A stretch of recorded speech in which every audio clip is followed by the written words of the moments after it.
In this world, there are places known as dungeons, nests for monsters. From these deep, dark labyrinths, vicious creatures are unleashed upon the world. They bring immeasurable harm to the human world, sowing nothing but terror. As the people cower in fear, even their protectors are overwhelmed. Their blades are no match for the raw power of these beasts. In these desperate times, the world longs for heroes to stand against the tide. We find ourselves on the outskirts of the Bergland Empire, in a village already ravaged. And here a new terror has made its presence known. It looms over a mother desperately shielding her child from its gaze. The beast lets out a terrifying roar, ready to devour them whole. The mother shuts her eyes, bracing for the inevitable end. But just as all hope seems lost, a blade flashes through the air. A lone swordsman appears, cleaving the beast in two with a single decisive strike. He turns to the stunned mother and child, his voice calm and reassuring.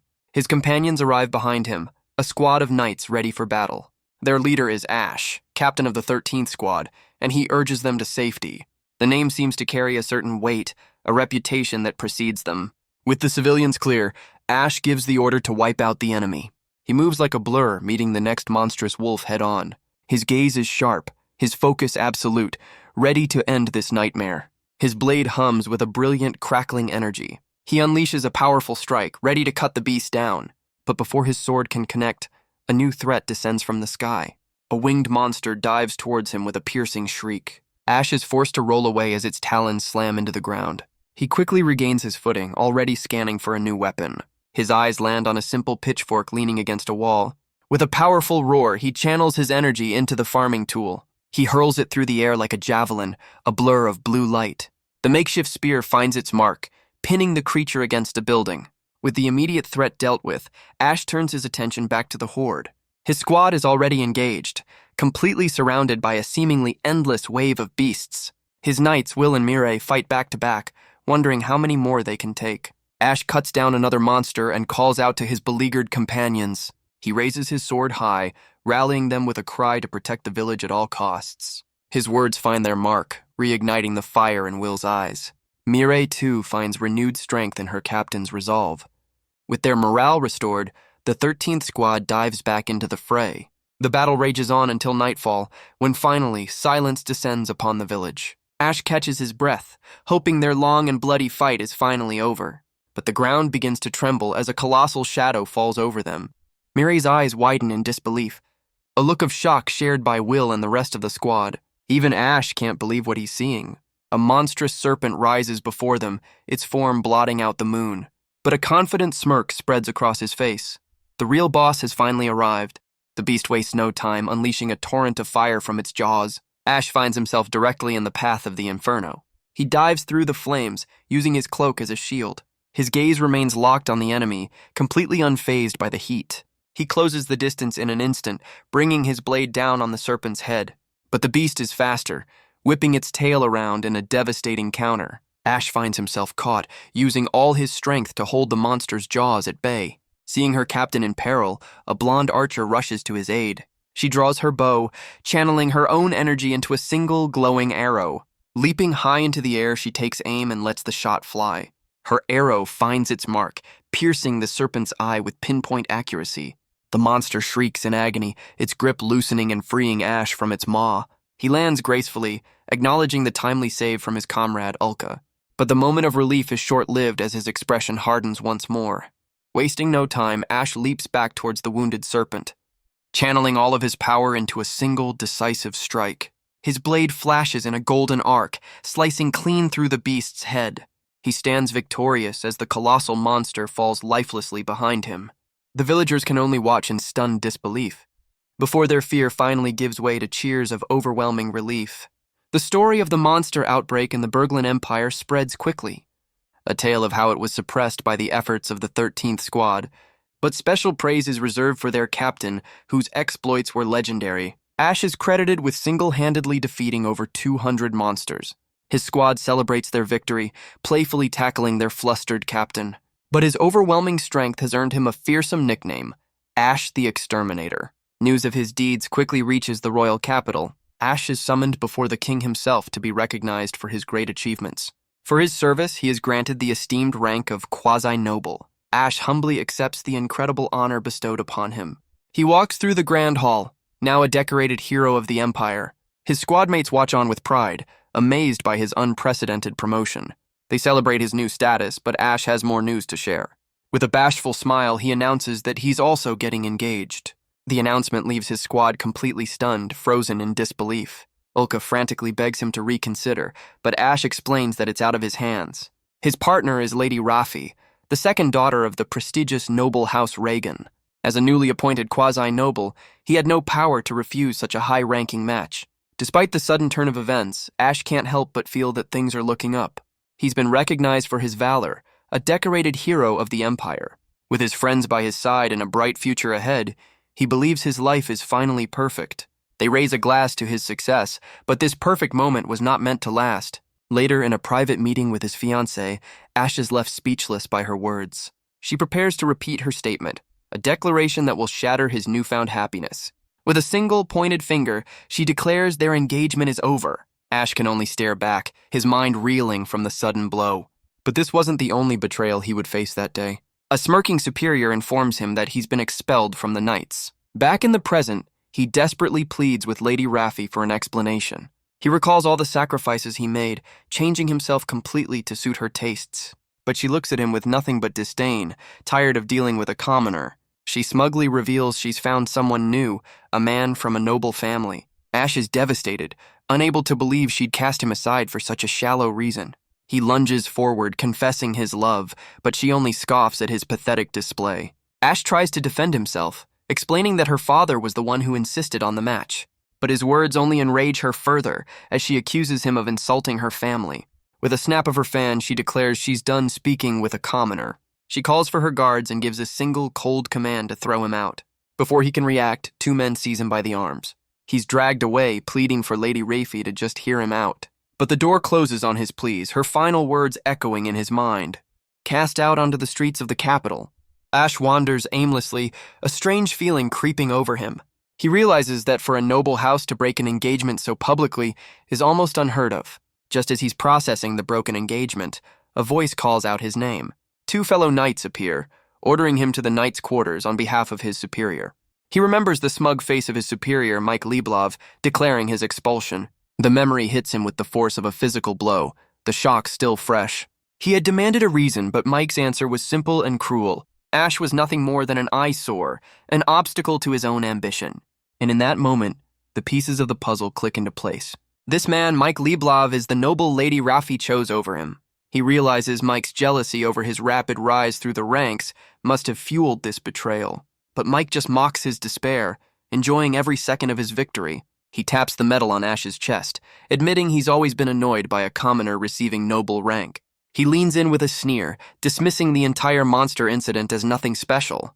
But Ash remembers the blood and the struggle, the faces of his comrades fighting for their lives. The insult is too much, and Ash's hand shoots out, grabbing Mike by the collar with a look of pure rage. But Mike remains unfazed, threatening to use his family's power to ruin Ash's friends. The threat hits its mark, and Ash's anger turns to horrified realization. His grip loosens, forced to let go to protect his squad. Mike brushes off his uniform, smugly asking if Ash finally understands their difference in status. He then grabs the medal, preparing to teach the hero a cruel lesson as he rips it from his chest. Mike looms over him, declaring that pedigree is something a commoner could never understand. He gives Ash one final cruel order: pack his things and be gone by day's end. Later, Ash walks through the halls with his belongings as his former comrades whisper behind his back. He can't understand the strange looks he's getting, the whispers that follow him down the corridor. Reaching a wooden door, he raises a hand to knock. He enters the room to return his equipment, announcing himself as Ash Hartz. The man at the desk greets him with a smug grin, calling him the infamous knight who was just discharged. Ash questions the title, but the man assures him that everyone in the capital already knows the story. He then shares a vicious rumor, accusing Ash of being dumped for his depraved behavior. The fabricated tale paints Ash as a villain and Mike as a hero, a lie so outrageous it leaves our boy utterly speechless. The sheer absurdity of the situation leaves him in utter disbelief. His rage boils over as he slams his fist into a stone wall, furious that Mike would stoop so low as to spread such a lie. He looks back at the life he built, a life he worked so hard for, only to have it all stripped away in a single cruel moment. But as he walks away, a familiar voice calls out to him. It's Ulka, rushing to his side with a worried look on her face. We learn she is Ulrika Eldazane, the only noble in the 13th Squad. Ash corrects her grimly, admitting that he was fired. The news devastates her, and she pleads with him, still wanting to learn from her captain. Ash can only manage a faint smile, touched by her loyalty. He remembers when she first joined, a timid noble who has since grown so much. But her sudden outburst catches him completely off guard. She makes a bizarre suggestion that leaves Ash utterly baffled by her train of thought. He insists the rumors are false, which only strengthens her resolve that he shouldn't have to leave. With a serious expression, she asks what will become of their squad without him. The question leaves Ash speechless, the weight of his departure finally sinking in.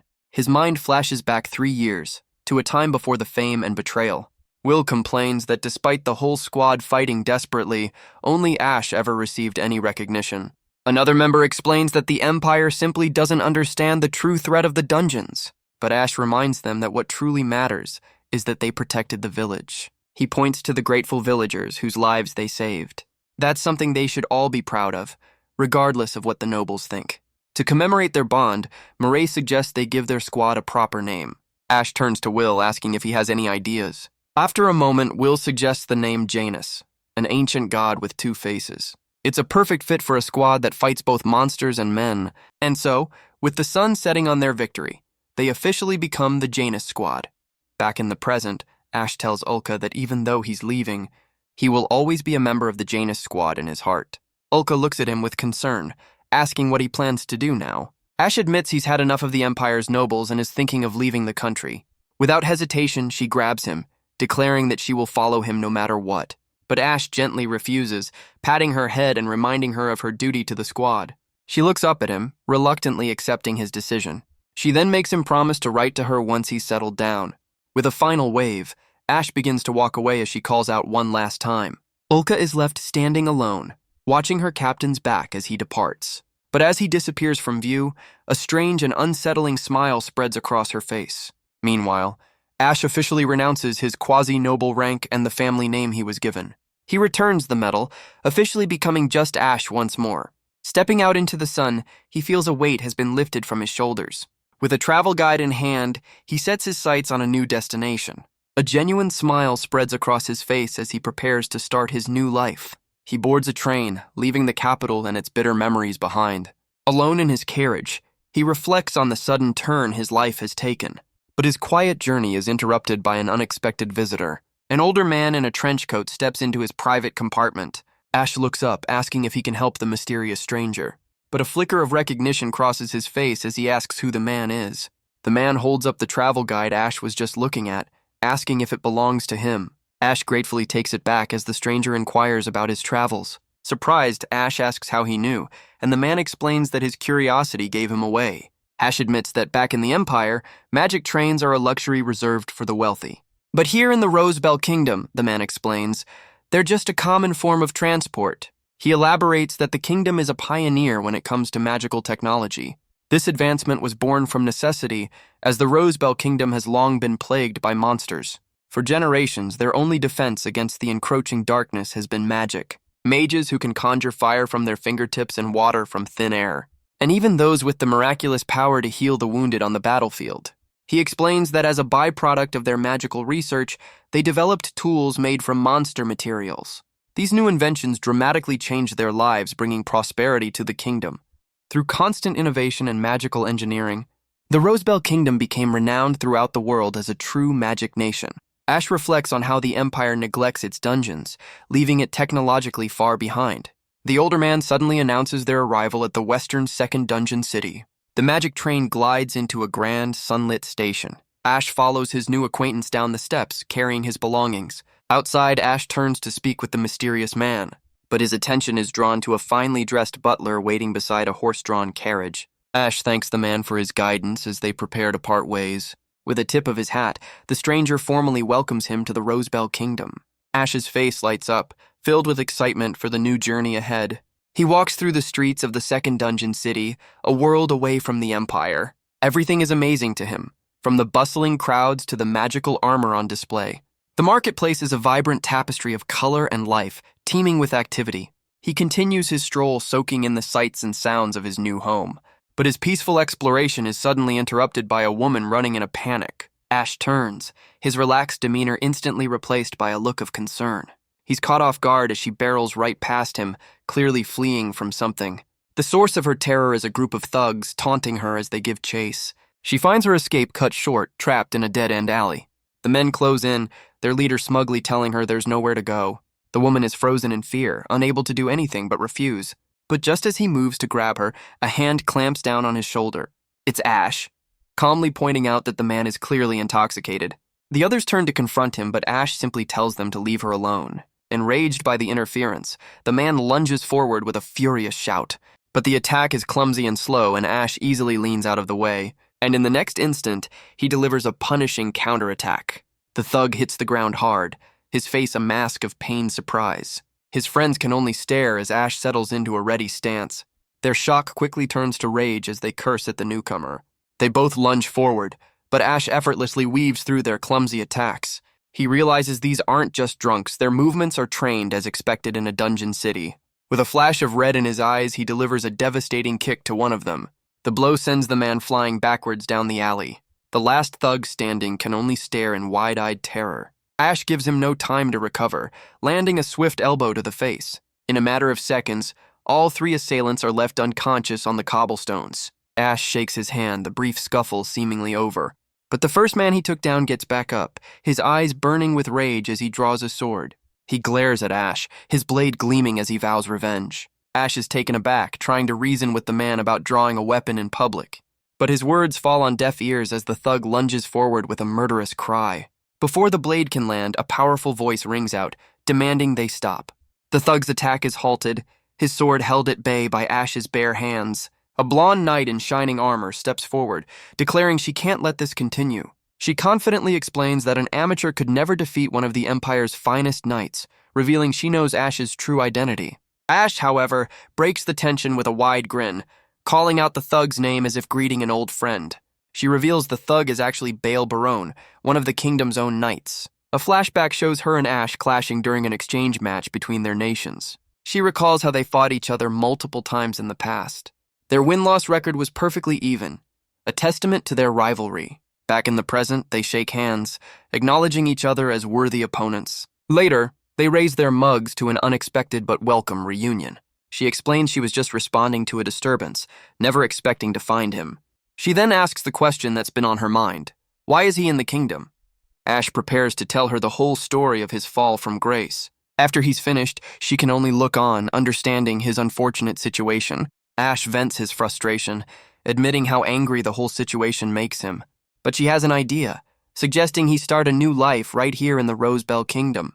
The thought seems to catch him completely off guard. She leans in with a specific proposal, for him to become a dungeon hunter. Ash can only repeat the words, unfamiliar with the term. She explains that hunters delve into dungeons to fight monsters and harvest valuable magic stones. With his skills, she's certain he could earn more than enough to live comfortably. She adds with a wink that she'd be happy to see a capable knight like him join their ranks. But their friendly chat is cut short when a knight bursts in with an urgent message for Sir Bale. He reports a monster outbreak in the dungeon, a crisis that leaves them both stunned. The knight explains they've sent an emergency request, but it's unclear how many hunters will answer the call. Bale turns to Ash, a sudden idea forming in her mind. She extends a hand, formally asking him to fight alongside them. An outbreak is a terrifying phenomenon where monsters go berserk and pour out of the dungeon. Once they reach the surface, they attack anything in sight, destroying lives and property without mercy. Ash understands the stakes all too well. They must be stopped before there are any casualties. Without a moment's hesitation, he agrees to help. The two rivals shake hands, ready to fight side by side as allies. Their first stop is the Hunter Association, the headquarters for the kingdom's dungeon explorers. Inside, the hall is a chaotic scene of anxious hunters and hurried staff. The knight announces their arrival to a woman named May, as another hunter demands to know the plan.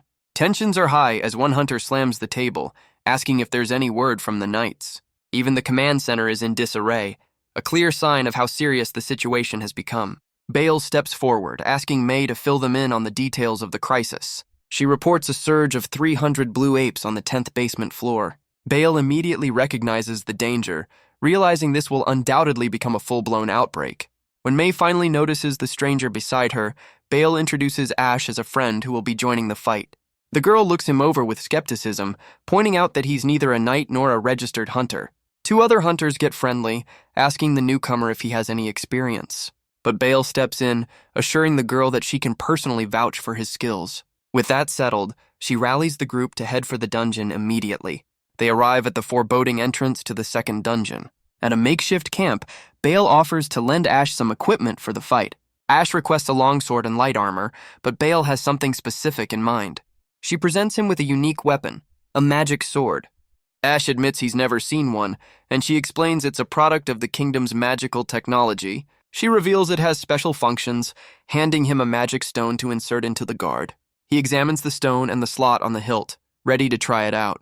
With a click, the stone fits perfectly into place, glowing with a faint energy. The blade erupts in a brilliant blue light, leaving Ash completely stunned. Bale explains that the stone has wrapped the sword in an aura, dramatically increasing its power. These magical armaments can produce all sorts of effects, a concept that fascinates our hero.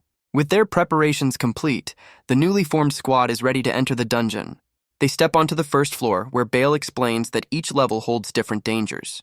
As they descend deeper, the monsters are known to become far more ferocious. She informs him that they've set up a barricade ahead, which will be their defensive line. But Ash is distracted by the sheer scale of the dungeon, an impossible structure built deep underground.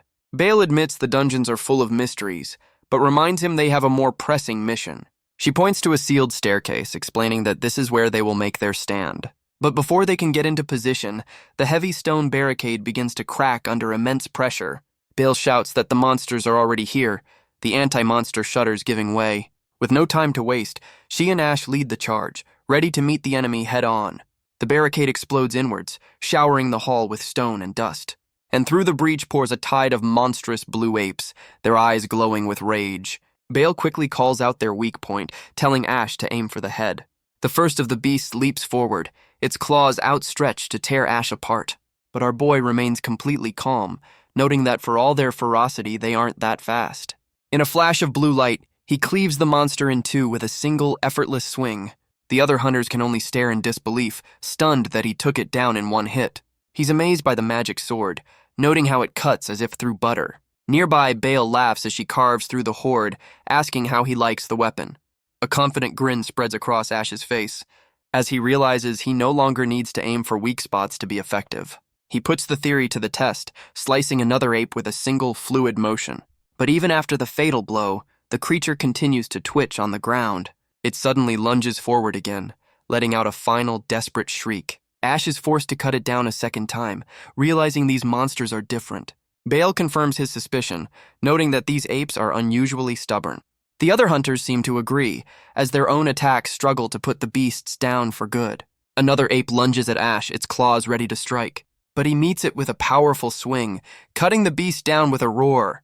Nearby, Bale fights with a grin, motivated by the high price of blue ape pelts. She explains they're a popular material for noble winter clothing as she unleashes a golden arc of energy. The other hunters can only watch in awe, noting that blue apes are far from weak monsters. They understand Bale's strength, but are completely baffled by the skill of her mysterious companion. But one of the knights recognizes him, whispering the fearsome nickname, Ash the Exterminator. He explains that Ash is the legendary knight who single-handedly stopped an outbreak in the Empire. The knight recalls the staggering number of monsters Ash defeated during that incident. The number leaves the other hunters speechless, realizing they're fighting alongside a true hero. The knight realizes that if Ash can match Bale, he must be as strong as one of the legendary 10 Swords, a title that another hunter recognizes as the highest honor a knight can possibly achieve. But Ash remains completely focused on the battle, his eyes glowing with power. The knight removes his helmet, a look of pure awe on his face, explaining that it's a rank every warrior in the kingdom dreams of. Ash calls out to his rival, impressed by how much stronger she's become. But Bale just laughs, retorting that he's improved just as much since they last fought. The two of them move in perfect sync, a whirlwind of blue and gold light cutting through the horde. Ash can't help but smile, splattered with the evidence of their fight. Seeing his skill firsthand, Bale is more determined than ever to recruit him as a hunter. When the dust settles, Ash and Bale stand victorious over a sea of fallen monsters. The other hunters can only stare, realizing the two of them cleared the entire horde alone. They admit they barely had to lift a finger as Ash and Bale celebrate their flawless teamwork.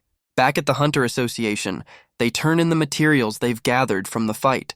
The receptionist presents them with a staggering amount of cash, their reward for the hunt.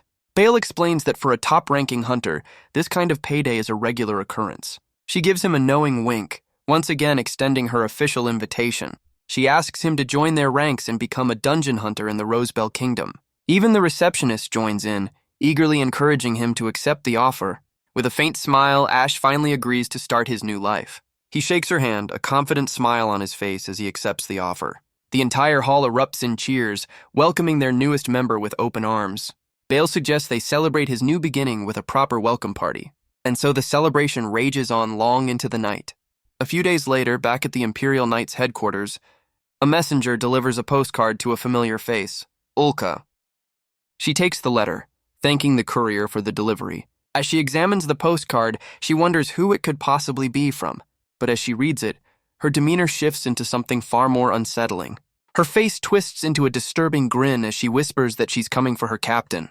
Back at the Imperial Knights' headquarters, Ulka is overjoyed to hear from her former captain. She's thrilled that he seems to be doing so well in his new life.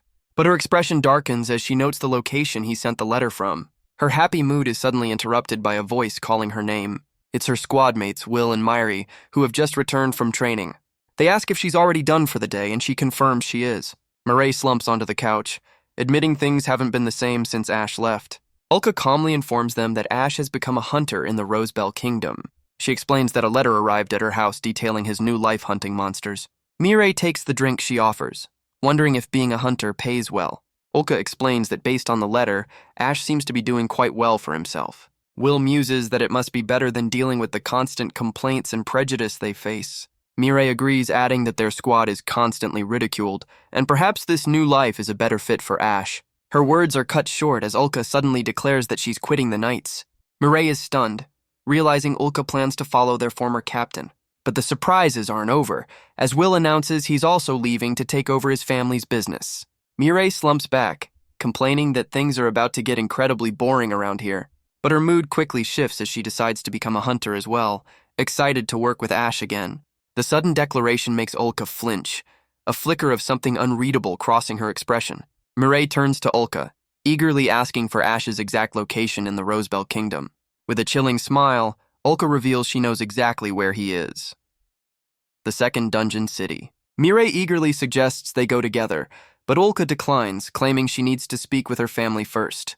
Her friends accept the excuse, completely unaware of the darkness brewing behind her eyes. With their futures decided, Miru throws her hands in the air, declaring the 13th Squad officially disbanded. Back in the Rosebell Kingdom, Ash walks into the Grand Hall of the Hunter Association. He's immediately greeted by the friendly face of the receptionist, May. She correctly assumes he's here to officially register as a hunter, which Ash confirms. May is absolutely thrilled, gushing over his outstanding performance during the recent outbreak. She formally introduces herself, clearly starstruck by the handsome and powerful newcomer. To make it official, she hands him the registration form, ready to welcome him to the fold. With a confident smile, he finishes the paperwork, ready for his new career. May eagerly takes the form, promising to get him registered right away. A few moments later, she returns with his official hunter license. She explains he'll need to present it every time he enters or leaves the dungeon. Ash is impressed by the system, which ensures no hunter is ever left behind. Next, she details the rules about monster materials, which must all be turned in. She strictly forbids any personal use of the spoils, much to Ash's surprise. Another rule is even stricter. Hunters are forbidden from renouncing their citizenship. This is to protect the kingdom's secrets, meaning even travel is heavily discouraged. With the rules explained, she officially welcomes him to the Hunter Association. Ash thanks her for the opportunity, promising to do his best in this new role. And with that, he heads for the entrance of the second dungeon. Wasting no time, he makes his way towards the foreboding archway. At the gate, a guard asks if he's requesting entry. Ash confirms and presents his newly acquired license for inspection. After a quick check, the guard confirms his identity and waves him through. But as he walks past, another hunter deliberately bumps into his shoulder. The impact sends his new license flying from his hand. The man feigns an apology as he kneels to pick it up. He then points out the beginner's mark, drawing the attention of his companions. The man gives Ash a smug warning to stick to the lower floors if he wants to survive. As they walk away laughing, Ash can only wonder what their problem is. but he quickly shakes it off, a determined grin spreading across his face as he prepares for his first hunt. With his sword in hand, he steps into the dungeon, ready to begin his new life. He walks through the first floor, glad to finally be exploring at his own pace. It isn't long before he spots his first monster, a look of excitement on his face. Nearby, two young hunters celebrate their own victory, holding up a freshly acquired magic stone. Ash approaches the boys, curious about what they're doing by the strange pond. One of them cheerfully explains that they're slime fishing, a term that leaves Ash completely baffled. The boy then demonstrates, casting a line baited with a carrot into the glowing blue water. A gelatinous slime is drawn to the carrot, its core visible within its body. He then lures the creature out of the water and onto the stone path. With a quick strike, he plunges his sword directly into the slime's core. The monster dissolves, leaving behind a small magic stone, much to Ash's surprise. They explain that since slimes are so docile, it's an easy way to earn pocket money. Ash notes that the monsters here seem weak, but the boy clarifies that they get stronger deeper in. He suggests that if Ash is confident in his skills, he should try the 10th floor. But as Ash turns to leave, the young hunter holds out his hand expectantly. He demands an information fee, a concept that leaves Ash completely stunned. After paying up, Ash can only manage a wry smile as the kid thanks him for his business. He admits to himself that he got completely reeled in by the kid's hustle. Shaking it off, he decides to pull himself together and head for the next floor. He's genuinely excited to see what kind of monsters are waiting for him deeper inside. But elsewhere in the dungeon, another hunter grits his teeth in desperation. He can't believe what he's seeing, his face a mask of disbelief and rage. He and his party are completely surrounded by a horde of shadowy monsters. Ash, however, continues his descent, arriving on the 4th floor. He's surprised to find that this level is a vast, open grassland. He looks up in awe, unable to believe there's a sky so deep underground. His attention is suddenly drawn to a rustling in the nearby grass. The source of the noise is a small horned rabbit, which Ash finds surprisingly cute. But the creature suddenly turns its back on him, as if preparing to leave. Before he can react, it launches a powerful kick that sends him stumbling backwards. He quickly remembers that even cute creatures in a dungeon are still monsters and brings his sword down. With the beast defeated, he takes a moment to mark his first official dungeon hunt. He then pulls out a guide, curious about what he just fought.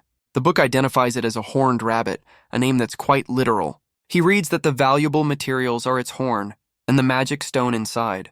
He carefully harvests the items and places them into a small pouch. Ash is amazed by the special bag, which seems to store the items with ease. But he's shocked to learn that the materials are worth next to nothing. Realizing it's not worth his time, he decides to head for the lower floors immediately. But his path is suddenly blocked by a massive horde of the horned creatures. Overwhelmed by their sheer numbers, he's forced to make a desperate run for it. After a few more minor incidents, like a run-in with a giant snake on the 9th floor, his exploration continues smoothly as he reaches the 10th floor. He finally arrives on the 13th floor, wiping his brow as he realizes how deep he's come. He marvels at the changing environments, from grasslands and forests to this new cave system. The passage opens into a massive, brightly lit cavern, leaving him stunned by its scale. But a sudden noise from deeper inside cuts his awe short, and he rushes forward to investigate. He finds a party of hunters completely surrounded by skeletal monsters. Ash immediately recognizes them as the same group that mocked him at the entrance. Their leader is about to be cut down by a much larger, red-cloaked skeleton warrior. But Ash leaps into the fray, shouting a warning as he brings his sword down. He intercepts the blow just in time, his blade clashing with the monsters. He asks if the hunter is all right, who can only stare back in stunned relief. Ash struggles against the creature, a type of monster he's never seen before. With a powerful shout, he breaks the stalemate and lands a clean strike on its torso. The blow shatters the skeleton's body, sending bones flying across the cavern. But even as its upper half hits the floor, its glowing red eyes prove it's still alive. He wonders if the head is the weak point, just like with the blue apes. He brings his magic sword down with all his might, aiming to finish it for good. With the creature's head shattered, he lets out a sigh of relief. But a strange, purple magic stone begins to glow from within its remains. To his shock, the scattered bones begin to reassemble around the glowing core. He can't believe his eyes, wondering if this undead creature is somehow immortal. But the hunter he just saved calls out, telling him to aim for the magic stone in its chest. Ash's eyes lock onto the glowing gem, realizing it's the monster's true core. The fully regenerated skeleton leaps forward, ready to strike once more. But Ash is ready this time, meeting the attack head-on with a powerful swing. He ducks under the creature's swing, his focus absolute. Instead of his sword, he drives his fist straight into the glowing magic stone. With a furious cry, his eyes glow red as he brings his sword down on the monster. He roars in triumph as the purple core explodes into fragments. The monster collapses into a lifeless pile of bones, unable to regenerate. Ash turns his attention to the rest of the horde, a confident smirk on his face. He realizes that once you know how to defeat them, they're not so tough after all. He puts his new knowledge to the test, his blade aimed at another skeleton's core. A single, precise swing is all it takes to shatter the next monster's life source. He unleashes a flurry of attacks, a red and blue blur cutting through the undead ranks. Ash lets out a breath, the last of the purple energy fading around him. The hunters he just saved look on with overwhelming gratitude.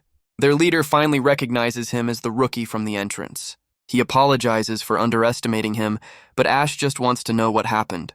The hunter explains that the dungeon had been quiet, so they decided to venture deeper than usual. A flashback shows the party confidently making their way through the cavern, but a skeleton warrior suddenly ambushed them from the shadows. One of their members was badly wounded while trying to shield the others. They tried to fight back, but they were completely surrounded. Ultimately, they were no match for the relentless undead horde. The party rushes to their injured friend, who groans in agony. They realize the wound is severe, and at this rate, his life is in danger. But their attention is suddenly drawn to a new shadow looming over them. It's another wave of skeleton warriors, their eyes glowing with malice. The party leader stands protectively as more enemies emerge from the darkness. He realizes just how dire their situation has become, with no clear path to escape. The red-haired woman suddenly shouts a warning, catching Ash's attention just in time. The undead horde leaps down from the cavern walls, ready to overwhelm them. But Ash is already moving, shattering another monster's core with a single, precise strike. But for everyone he cuts down, 3 more rise to take its place. He knows he has to aim for the magic stones, but they revive almost instantly. Ash shouts for the others to take their injured friend and run while he holds the line. He unleashes another powerful strike, his magic sword glowing brightly. The blow connects, shattering the skeleton's defenses with ease. But he realizes there are simply too many to aim for their cores one by one. The undead horde closes in, leaving them completely surrounded with no way out. Ash grits his teeth, desperately trying to think of a way to turn the tide. And in that moment of desperation, a new plan begins to form in his mind.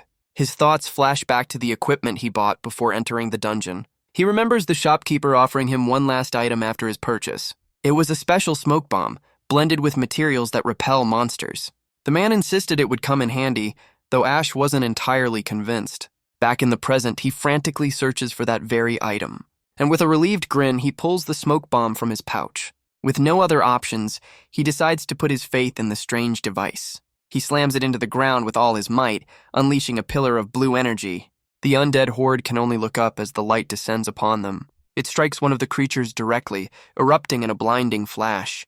The cavern is engulfed in a massive explosion, giving them the opening they need. The hunters watch on, wondering if the smoke will even affect the undead. Ash can only hope his gamble pays off, his face tense with desperation. The smoke swirls around the skeletons, their glowing red eyes fixed in place. To their astonishment, the creatures have completely stopped moving. But Ash cuts their celebration short, urging them to run while they still can. With no time to waste, the group makes a desperate dash for the exit. They finally reach a safe area, collapsing in exhaustion, confident they weren't followed. But their relief is short-lived as Ash examines the injured hunter's arm. He quickly applies a makeshift bandage, but the wound is far too severe. Realizing the man is bleeding out, Ash pulls out a potion, ready to administer it. He forces the life-saving liquid down the unconscious man's throat. The potion works, slowing the bleeding enough for them to get him to the surface. Back on the surface, the sun begins to set over the dungeon city. They burst out into the streets, desperately calling for a doctor. Their friend is quickly placed on a stretcher and rushed inside for treatment. Ash collapses onto a nearby couch, knowing he's done all he can for now. The party leader and the red-haired woman approach, offering him a reward for his help. But Ash just smiles, explaining that fellow hunters should always look out for one another. Just then, the doctor emerges from the room, and they rush to ask about their friend. He confirms that without Ash's quick thinking, the hunter would not have survived. The doctor explains that while he saved the man's life, his arm couldn't be saved, but the party is just grateful he's alive. They resolve to find their friend a new job, certain that as long as he's living, he can find a new path. Ash watches them with a faint smile, envious of the strong bond they share as comrades. His thoughts drift to his own squad, wondering what his old friends are doing now. Later, at a tavern, a group of hunters asks Ash if he's found a party to join yet. Two muscular men try to recruit him into their muscle gathering, but Ash politely declines the offer. He learns he was also invited to join Golden Knight, one of the top-tier parties in the city. Their leader, Kyle, made a rather pretentious offer, a man whose skills are respected but whose attitude is not. The conversation then shifts to a new rumor. A named monster has been spotted on the 14th floor. Ash asks for clarification and learns that a named is a rare and powerful monster that occasionally appears in the dungeon. This one is a headless knight in black armor, a legendary creature known as a Dullahan. They warn Ash to be careful, and he agrees it sounds far too dangerous to face alone. But their conversation is cut short by the arrival of a new patron. The other hunters in the tavern can't help but stare, captivated by her beauty. Her entrance brings the entire bar to a momentary standstill, but Ash seems completely unaware of the commotion, still talking with his new friends, until a pair of hands playfully covers his eyes from behind. He's startled by the familiar voice, turning in complete surprise, and he's left speechless to see his former squad mate, Ulka. She beams at him, happy that she's finally found her captain. Later that night, Ash and Ulka sit down at a quiet waterside cafe. He's still reeling from her sudden appearance, asking why she's in the kingdom. She smiles sweetly, explaining that she came all this way just to follow him. When he asks about her duty to the knights, she reveals she quit, claiming the squad is nothing without him. Ash reminds her of her noble family, surprised they would ever let her leave. But she cheerfully announces she cut all ties with them, a statement that makes Ash spit out his drink.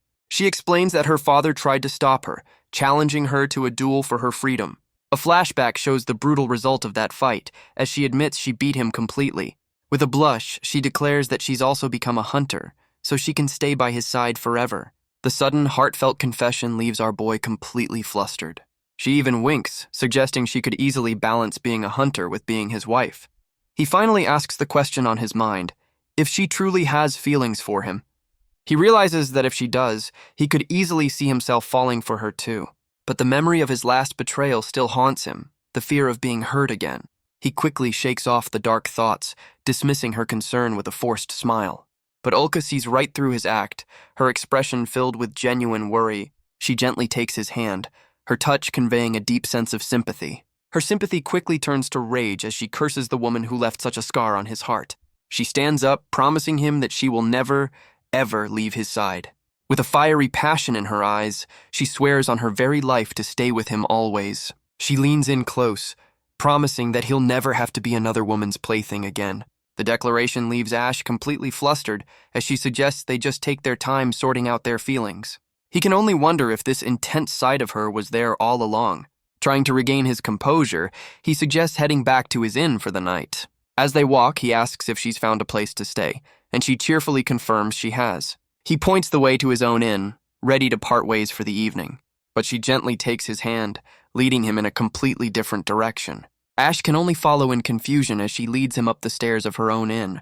They stop in front of a wooden door, his confusion growing with every step, and he quickly realizes this isn't just any room, it's hers. Ash is left completely stunned by her forwardness, while Ulka just beams with delight. He realizes she's already moved all her things into his room, having asked the association for his location.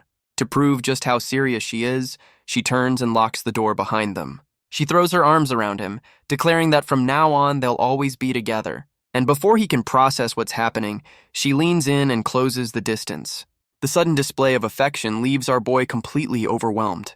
The next morning, the sun rises over the city. Ash sits awake, having clearly spent a sleepless night watching over a peacefully dreaming Ulka. She finally wakes up with a cheerful greeting, while Ash clutches his chest, proud that he managed to endure. She teases him about his impressive restraint, her hand gently touching his. She playfully tells him that she's in no rush to take things further. Ash is left a blushing mess, vowing to win her over on his own terms. With the morning's tension set, she urges him to get ready for the day. He can only sigh, wondering if he'll ever get a peaceful night's sleep again. They soon arrive at the grand headquarters of the Hunter Association. Ulka clings to his arm, excited to finally get her official license. They're greeted by the familiar and friendly face of May at the front desk. But the receptionist is stunned to see Ash with a beautiful woman by his side. Her friendly demeanor shatters when Ulka announces she's also becoming a hunter. May forces a smile, trying to hide her jealousy as she processes the request. Ash senses the sudden tension in the air, asking Ulka if something happened. She explains with a triumphant smile that she was just warning the receptionist to stay away from him. An enraged May slams the new license onto the counter, which Ulka happily accepts. The receptionist glares at her new rival, vowing that she won't lose this fight. Ulka meets her gaze with a smug grin, silently accepting the challenge. The two women lock eyes, a silent war declared between them. Ash can only sweat, completely lost as to what is happening. He quickly changes the subject, eager to test Ulka's skills in the dungeon. At the entrance, he assures her that with her training, she'll have no trouble. They make their way through the upper levels, arriving at the 10th floor. Ash spots a group of blue apes and tells Ulka to handle them as a test. The monsters let out a furious roar, their red eyes glowing with rage. With a thunderous stampede, the entire pack charges towards them, but Ulka remains calm, drawing her bow with a confident smirk. She leaps into the air and unleashes a single explosive arrow. Ash watches from the sidelines, clearly impressed by her power. She quickly reaches for her quiver, preparing her next attack. This time, she knocks 3 arrows at once, her focus absolute. The volley is released in a devastating wave of magical energy. He can't help but smile, impressed by how much her skills have improved. The remaining apes leap down, ready to tear her apart. But Ash tells her to switch to close combat, and she eagerly agrees. She drops her bow and draws a short sword, her expression hardening. With a powerful upward slash, she meets the first beast head-on. The monster can only roar as her blade connects with its jaw. She then flips through the air, bringing her blade down on the next one. A flash of red energy erupts from the impact, finishing the creature for good. Ash watches on, impressed that she kept up her training even in his absence. Ulka stands victoriously over the fallen monsters, proudly announcing she's finished. He can't help but smile, proud of the powerful warrior his student has become. With their test complete, the two of them leave the dungeon as a newly formed team. He praises her for her improved skills, and she happily soaks it all in. He suggests they head for the 13th floor tomorrow, ready to take on a real challenge. But their plans are cut short by a young hunter rushing towards them in a panic. He struggles to catch his breath as he reveals the terrifying news. The legendary named monster, the Dullahan, has finally appeared. The news sends a wave of panic through the Hunter Association. Inside, a lone survivor sits in shock, trembling with fear. They learn that a party encountered the beast on the 14th floor, causing a massive uproar. And out of a party of more than 10 people, she is the only one who made it back alive. Ash kneels before the survivor, gently asking her to recount what happened. She's lost in the memory, stammering about a sword that appeared in an instant. He tries to press for details, but she's too overwhelmed by the trauma to continue. Ash stands with Bale and May, realizing the survivor is in no condition to talk. Bale declares that they'll have to recover the bodies of the fallen hunters. Not for burial, she explains, but to analyze their wounds for clues about the Dullahan. May agrees it would be helpful to know how it fights, but the survivor is clearly unable to help. As the traumatized woman is led away, their only source of information is gone. Ash understands the grim reality. Without intel, they can't form a proper subjugation team. May then explains just how powerful these creatures are, recalling a named monster from 3 years prior. She recalls that the last named monster, a red ape, required every single top-tier hunter they had. Bale explains that while the association will handle the recovery, they'll need hunter escorts to reach the 14th floor. The staff worries that if they run into the Dullahan, they'll need a hunter with considerable skill to survive. The memory of the party he saved flashes through Ash's mind, the cost of failure all too clear. He steps forward, his voice cutting through the tension as he calls out to May. With a determined look, he volunteers to be the escort for the body recovery team. The next day, the team assembles at the base camp just outside the second dungeon. He briefs the group, explaining their destination is the 14th floor where the last party was wiped out. When asked what to do if they encounter the Dullahan, Ash's orders are simple. They run. The other hunters laugh it off, boasting they could handle the beast, much to Ash's unease. Ash suggests Ulka stay behind for her safety, but she refuses to leave his side. She insists she won't be a burden, and Ash quickly relents to her fiery determination. With his team assembled, his gaze hardens as he gives the order to move out. The entire recovery squad charges forward, ready to face whatever awaits them. They descend deep into the dungeon, arriving on the ominous 13th floor. It isn't long before Ash spots the first sign of trouble, a group of skeleton warriors. The undead creatures advance, their red eyes glowing with malice. Ash reminds the team of their mission, ordering them to aim for the magic stones. He turns to Ulka, asking her to take out their cores from a distance. She leaps into the air and unleashes a devastating shot that shatters the undead horde. The other hunters are amazed by her incredible skill. One of them boasts that with Ulka handling the skeletons, their path to the 14th floor will be easy, but their confidence is shattered as Ash and Ulka sense a new, overwhelming presence. The entire team breaks into a desperate sprint, racing through the cavern as the ground begins to tremble. They skid to a halt, their faces frozen in pure terror. Before them stands the legendary named monster, the Headless Knight. It's the Dullahan, its flaming sword radiating immense power. It raises its colossal blade, ready to strike down the terrified hunter, and with a single devastating swing, it unleashes a torrent of fire. The hunter strains against the immense weight of the flaming sword, but the sheer force of the inferno completely overwhelms him. The fiery wave tears through the cavern, incinerating everything in its path. The others look on in shock, realizing the monster wasn't where it was supposed to be. They stare at the colossal weapon, wreathed in an unnatural, burning aura. Its intense heat melts through their armor as if it were nothing at all. Despair sets in as they question how they could possibly fight such a creature. The Headless Knight stands impassively, its very presence radiating death. With the beast's attention now on them, the order is given to retreat immediately. But a sudden realization flashes across Ash's face as they turn to run. He realizes the creature has stopped, that it isn't giving chase. Instead, it stands in a formal, knightly posture, its sword planted before it. Ash can only stare back, completely baffled by this sudden change. He recognizes the stance, a gesture that seems impossibly familiar. It's the traditional etiquette for a duel between knights. The very idea leaves our boy completely stunned. His mind flashes back to his intense duels with his rival, Bale. He understands the monster is waiting for him to draw his sword and accept. It's a look he's seen before, the thrill of facing a worthy opponent, the promise of an honorable battle against a powerful foe. He remembers the feeling, the weight of a single strike deciding everything. A nervous sweat beads on his brow, but a grin spreads across his face. It's a thrill he hasn't felt in a long time, the pure adrenaline of a life-or-death battle. But a familiar voice snaps him out of his battle trance. Ulka grabs his arm, reminding him that their mission is to keep everyone safe. Ash stammers in agreement, his battle lust fading back into concern. With the team's safety as their priority, they turn and flee down the cavern. But the Dullahan makes no move to pursue, its fiery blade still planted in the ground. The other hunters run for their lives, certain that only the kingdom's finest could face such a beast. Ulka looks back at her captain, a worried expression on her face as she questions his strange look. She points out the grin on his face, a look he hadn't even noticed. He touches his own chin, realizing she's right. He remembers the feeling of facing the Dullahan, knowing one wrong move meant death. And a part of him wonders if he truly wants to fight that monster. Later that night, back at their inn, the city is quiet. Ulka washes away the grime of the dungeon, the day's events still fresh in her mind.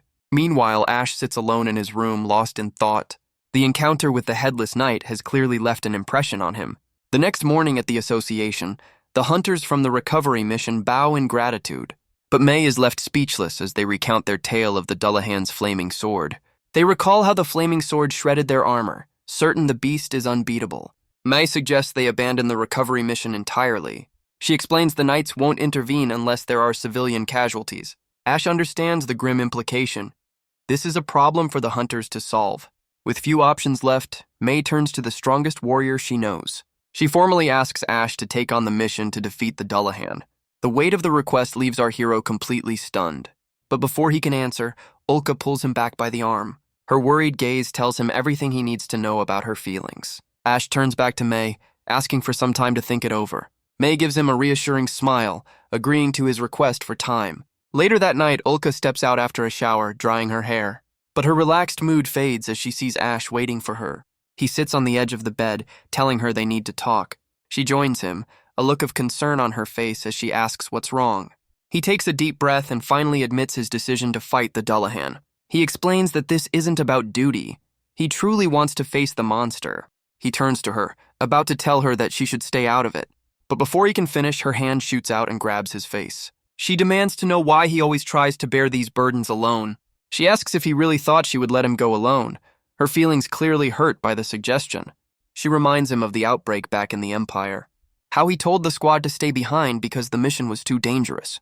But even then, she insisted on fighting right alongside him. Ash is left speechless, unable to argue against her unwavering loyalty. She playfully slaps his cheeks, insisting he could never lose to some wannabe knight.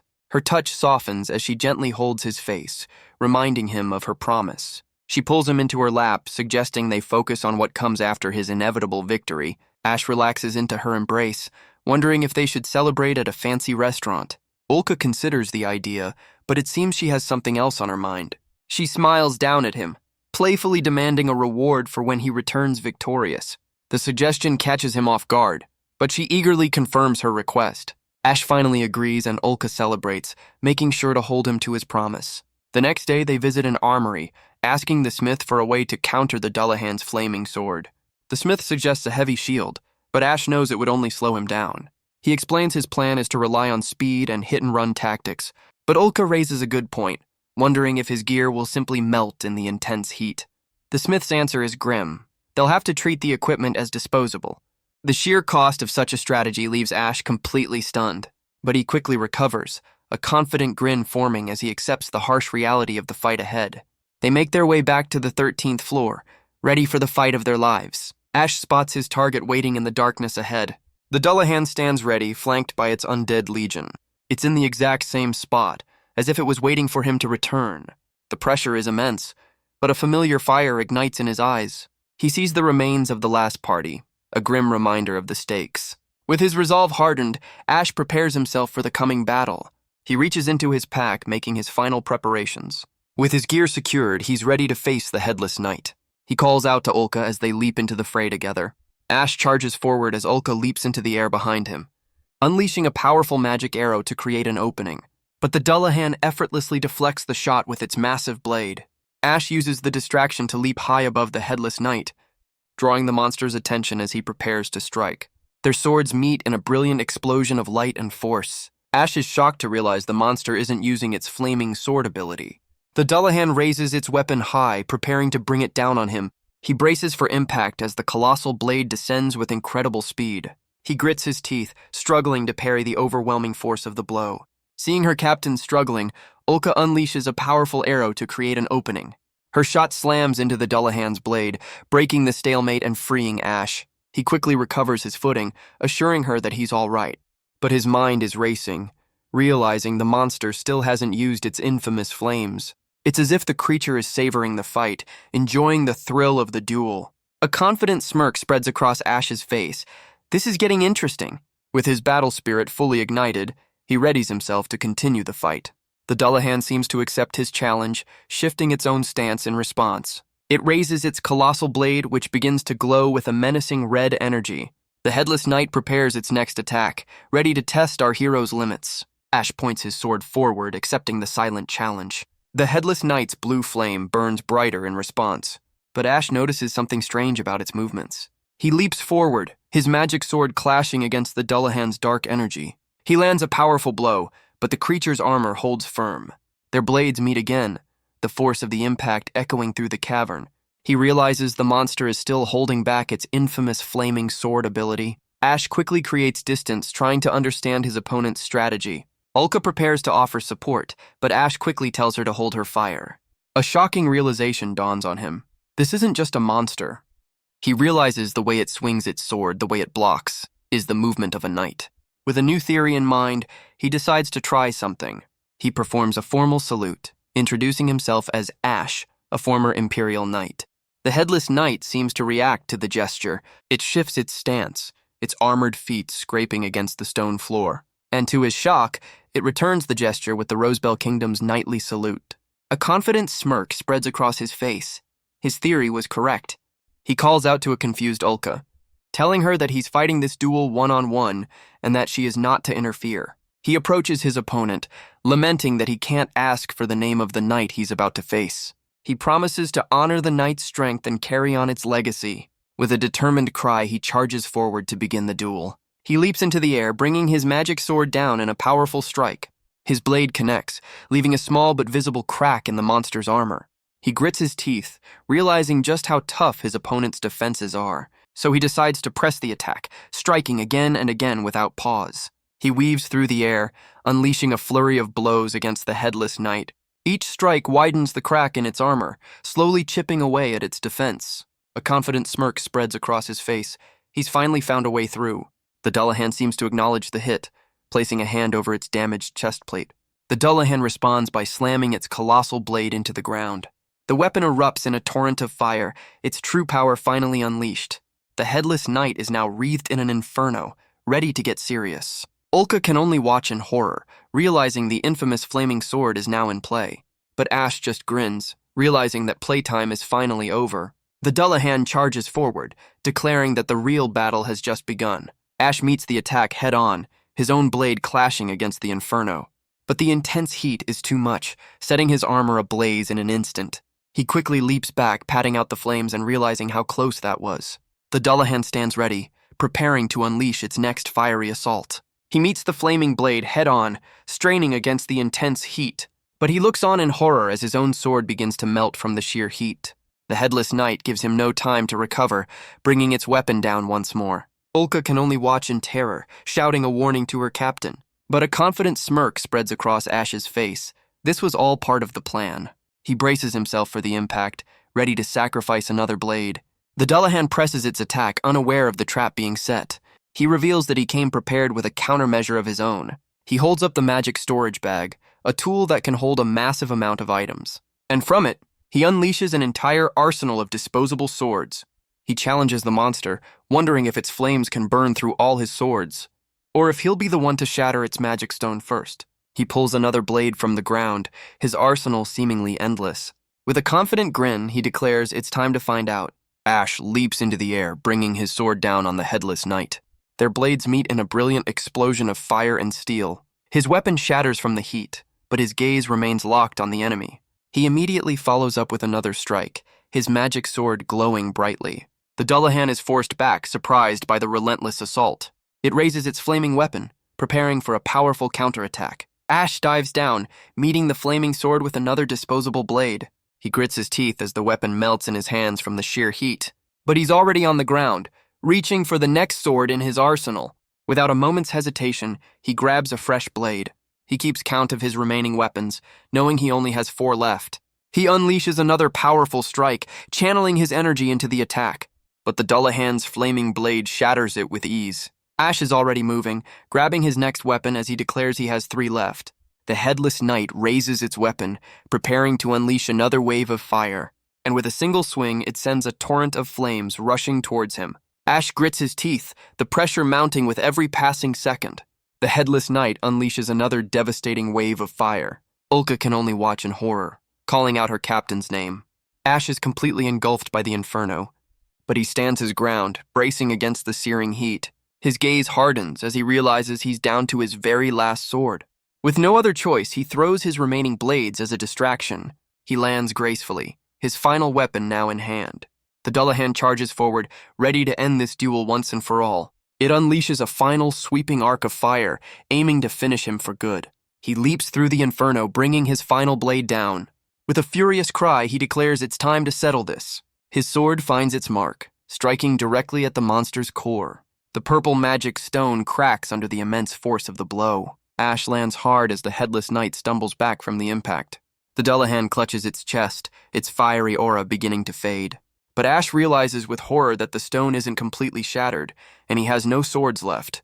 The headless knight slowly rises, its flaming sword reigniting with power. It raises its weapon, its blue flame burning brighter than ever before. With a firm grip, it prepares to deliver the final decisive blow.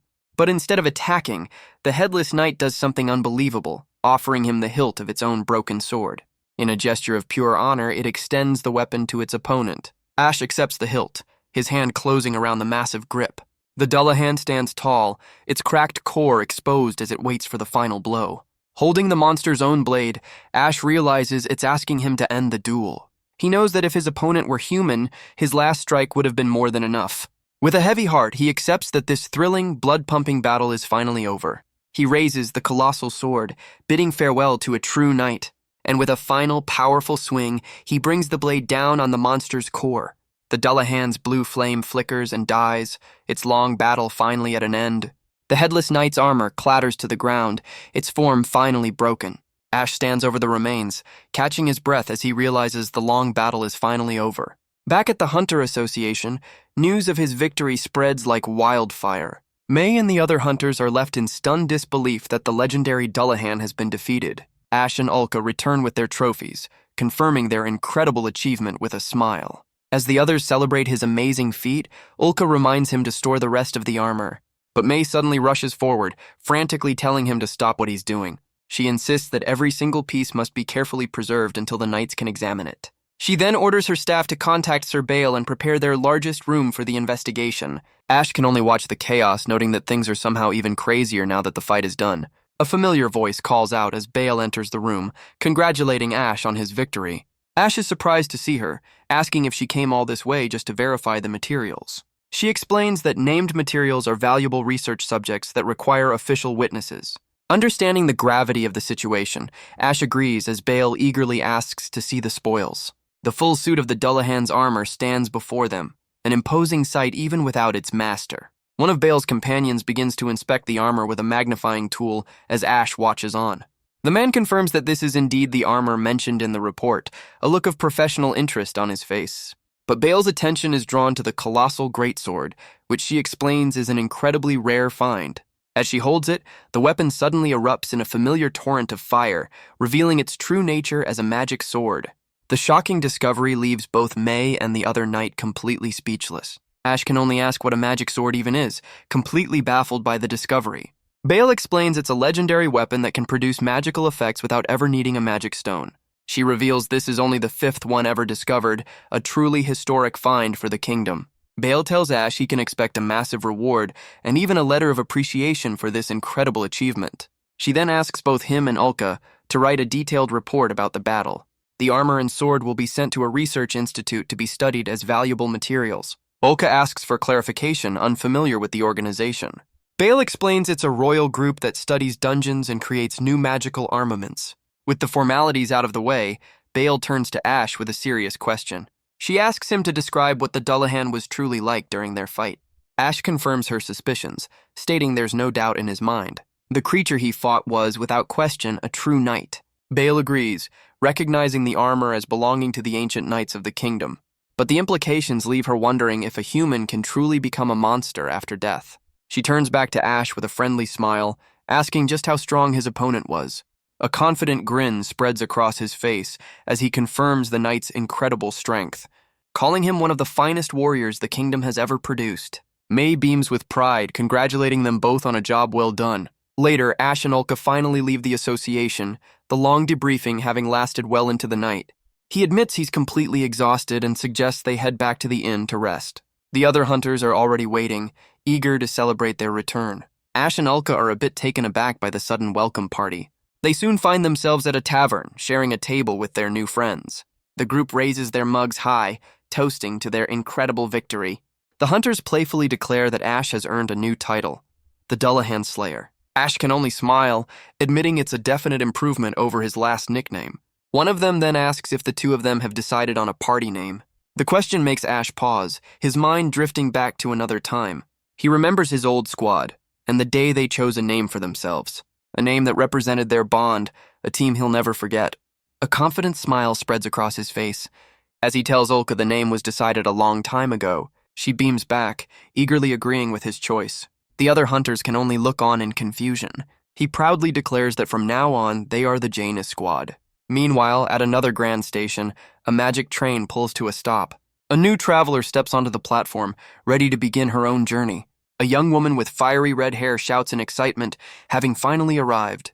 She looks out over the city, pleased that the long train ride is over. With a wide grin, she takes in the sights of the first dungeon city. With a confident grin, Miru declares she's coming to join her friends. She strolls through the city, dreaming of becoming a hunter and making a fortune alongside Ash and Ulka. Her mind is filled with visions of drinking, gambling, and living her best life. She finally arrives at her destination, the Grand Hall of the Hunter Association. Her entrance immediately turns a few heads, drawing the attention of the local hunters. A group of men approaches her, their intentions clearly less than friendly, but she brushes past them, heading straight for the front desk to ask for help. She asks the receptionist if she knows a hunter named Ash who recently arrived from the Empire. But the woman checks her list and informs her that no one by that name is registered here. The news leaves Miru stunned, as a chilling realization dawns. Ulka sent her to the wrong city on purpose. A flashback reveals Ulka's triumphant and unsettling grin at her own deception. Miru's rage boils over as she realizes Ulka lied, just to be alone with Ash. but she refuses to let her dreams of a millionaire lifestyle be crushed so easily. She asks the receptionist for the locations of any other hunter associations. With a few options available, she decides to try the closest city first. But a new problem immediately presents itself. She asks the receptionist if the money she has is enough for another train ticket. The answer is no, and she slumps over the counter in utter defeat. But as she wonders what to do, a voice calls out from behind her. It's the same group of thugs from before, offering to lend her some cash with a predatory smile. He places a hand on her shoulder, suggesting a simple exchange for the money. But Miru just sighs, brushing his hand away with a look of pure annoyance. In the next instant, she delivers a punishing right hook to his jaw. The blow sends him flying as his friends can only stare in disbelief. With a flash of red in her eye, she launches herself at the next thug. A powerful kick connects squarely with his face, sending him stumbling back. As he hits the ground, the last man standing can only curse in rage.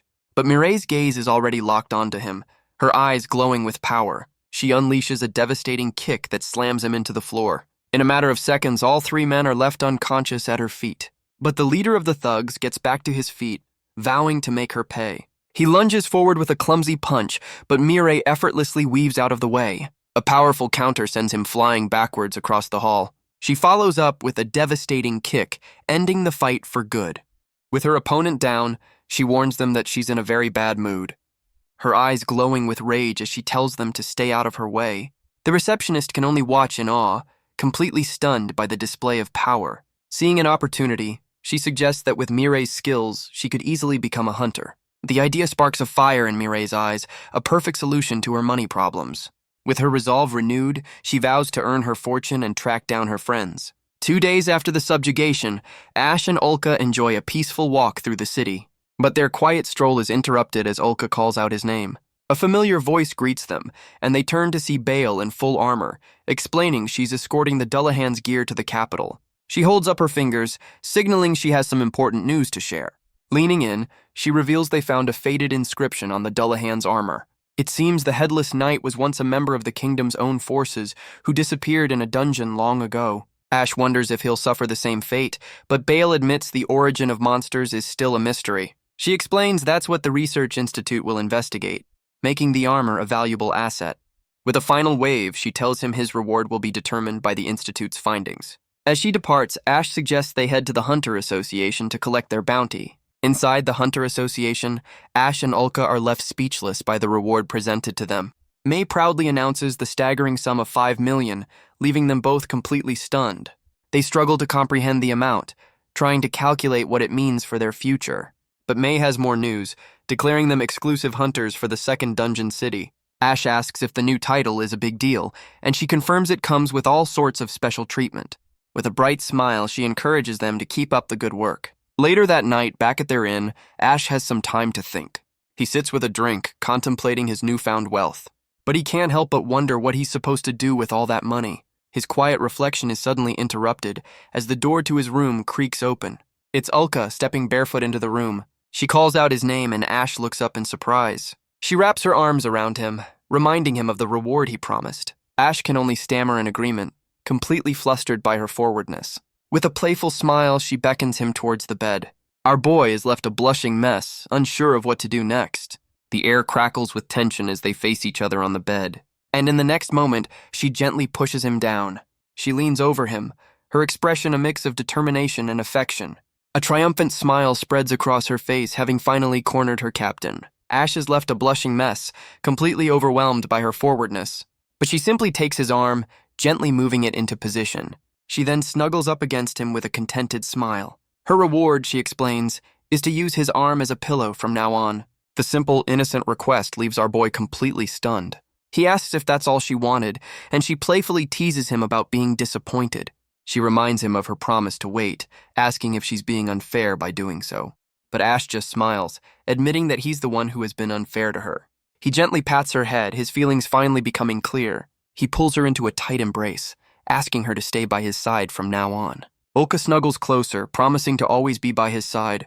She vows to stay with him and prove her loyalty forever. 1 week after the Dullahan incident, their new life is in full swing. As the Janus squad, they carve out their path as hunters. The skeleton warriors that once gave them trouble are now just a warm-up. Ash wonders what new challenges await them on the 16th floor. With a grin, He suggests they take a quick look at what lies ahead. But the sight that greets them leaves them both completely speechless. A vast, sun-drenched desert stretches out before them, a world unto itself. Ash can't help but wonder if they're even inside the dungeon anymore. Ash can only comment on how mysterious these dungeons truly are. But their exploration is cut short by the arrival of a colossal winged beast and its flock. One of the smaller creatures immediately dives towards them with incredible speed. Ash wastes no time, settling into a ready stance to meet the attack. He leaps forward with a shout, his blade a blur of blue light as he intercepts the monster. But the larger beast above them prepares its own devastating assault. It unleashes a volley of sharp, glowing feathers that rain down like missiles. Ash is forced to dodge as the projectiles slam into the ground all around him. Each feather glows with a dangerous, unstable energy upon impact, and erupts in a powerful explosion, catching our hero completely off guard. Ulka realizes the creature is using magic, turning its own feathers into explosives. Another one of the smaller beasts lets out a piercing shriek as it dives towards them. Ash shouts for Ulka to run, but a new voice cuts through the chaos. A mysterious woman with blue hair smirks, seeing an opportunity in the attack. She suddenly appears beside Ash, telling him that now is their chance to strike. The newcomer leaps into the fray, her sword a blur of purple energy as she carves through the flock. She moves with incredible speed and precision, her eyes locked on her targets. With a final, graceful swing, she lands as the monsters fall defeated around her. Ash and Ulka can only stare in disbelief at the sudden and overwhelming display of power. The mysterious warrior turns to them, shouting for them to keep moving forward. She's joined by her own party, who charge into the fray without hesitation. A blonde archer draws her bow, her arrow glowing with a brilliant green light. Her shot flies true, piercing one of the winged beasts and sending it plummeting from the sky. The white-haired woman unleashes a golden arc, slicing another monster in two. And their third companion cuts down another with a flash of his own blue blade. Ash and Ulka can only watch in awe, completely stunned by their skill. The blue-haired woman greets Ash with a confident smile, her team standing behind her. Ash thanks her for the timely save, calling her by the name Tanya. But she surprises him with a sudden and very forward display of affection. The gesture leaves Ulka completely frozen in a state of pure, unadulterated shock. She leans in close, her words leaving our boy completely flustered. But Ulka immediately steps between them, demanding they stop. She holds Ash back protectively, questioning the newcomer's sudden advance. A dark aura surrounds Ulka as she asks Ash who this woman is. But Tanya just smirks back, completely unfazed by the hostility. Later, the three of them find themselves at a tavern to discuss the situation. The blue-haired woman introduces herself as Tanya Sandor. Bale explains she's the leader of a top-tier party, a noble who chose the life of a hunter. Ash asks why she's back so soon, and she reveals she just returned today. She then boasts that if she'd been here, she would have been the one to defeat the Dullahan. Bale insists that Tanya is more than capable of the feat, and Ash can only agree. He reveals she was part of the team that took down the legendary red ape, leaving Ulka completely stunned. But Tanya just brushes it off, explaining she's here to make a name for herself, not rely on her family's status. Ulka remains suspicious, asking how Ash even knows such a high-ranking noble. He explains that she tried to recruit him once before, but he politely declined the offer. Tanya's smug expression reveals that she is far from finished trying to get what she wants. She points out that joining her party would make his life much easier in the dungeon. And then she makes a much more personal offer, leaving both Ash and Ulka completely speechless. Ulka leaps to her feet, completely flustered by the woman's forwardness. But Tanya just smiles, asking if it isn't the perfect deal, much to Ash's blushing confusion. Completely overwhelmed by the situation, Ash makes an excuse to get away from the table. But Tanya just watches him go, a confident smirk on her face. The moment he's gone, Ulka slams her mug down, her patience clearly at its end. She leans in with a menacing glare, warning Tanya to stay away from her captain. But Tanya just laughs, amused by Ulka's jealous outburst. She then grabs Ulka's chin, revealing that Ash isn't the only one who's caught her eye. With a seductive smile, she declares that she wants Ulka as well. The sudden and unexpected advance leaves Ulka completely speechless. Tanya then gestures to her own party, boasting about her skills and satisfying her companions. And the embarrassed reactions of her squad mates seem to confirm her bold claim. The comment leaves Ulka a blushing mess, completely taken aback by Tanya's forwardness. Tanya boasts that she always gets what she wants, using every weapon in her arsenal to do so. But Ulka's embarrassment quickly hardens into a look of pure, unadulterated rage. She gets in Tanya's face, declaring that she won't lose and will never give up on her captain. Tanya just smirks, snapping her fingers as she proposes a way to settle their rivalry. In the next moment, waitresses bring out an overwhelming number of drinks. With a confident grin, Tanya challenges Ulka to a drinking contest to settle things once and for all. Ash returns to the table, completely baffled by the scene that has unfolded in his absence. Ulka wastes no time, immediately starting to chug her first massive mug, and Tanya eagerly matches her pace, the battle for Ash's heart officially underway. The two women slam their mugs down, demanding another round in their fierce competition. Ash tries to intervene, but a very drunk Ulka tells him to stay out of it. With Ulka finally passed out, Ash calls an end to the contest as Tanya claims her victory. She leans in close, reminding him that her offer to join her is always open. But Ash just smiles, politely telling her that she'll be waiting for nothing. His rejection doesn't seem to faze her in the slightest. With a final wink and a wave, she departs with her own squad, leaving Ash to carry his unconscious comrade home through the quiet streets. She mumbles his name, and he simply tells her to hold on tight. Even in her drunken state, she vows that she'll never let anyone else have him. He asks if she understands, his words echoing in the quiet night. The next day, their victory attracts the attention of a mysterious older man who wants to know everything about the Dullahan. Ash and Ulka can only stare back, completely baffled by the sudden request. The man eagerly shakes their hands, already knowing them by name as the heroes who defeated the beast. He gets right in Ash's face, his eyes glowing as he demands to know how strong the monster was. He then turns his intense questioning on Ulka, asking what it was like to witness the battle. His rapid-fire inquiries cover every possible detail, from its movements to its scent. Ash and Ulka are left completely bewildered, wondering who this strange person could possibly be. Ash finally asks for his name, and the man apologizes for getting carried away in his excitement. He introduces himself as Edgar Bale, a Marquis and the director of the Research Institute. The revelation leaves both Ash and Ulka completely stunned by his high-ranking status. Edgar explains that he saw the Dullahan's armor and was utterly fascinated by it. His curiosity was so great that he couldn't sit still and had to come speak with them directly. Ash can feel an incredible energy radiating from the man, a power unlike anything he's felt before. With the introductions out of the way, Edgar pulls out a cigar, snapping his fingers to create a small spark of fire in the air. He calmly lights the cigar with the flame dancing on his fingertip.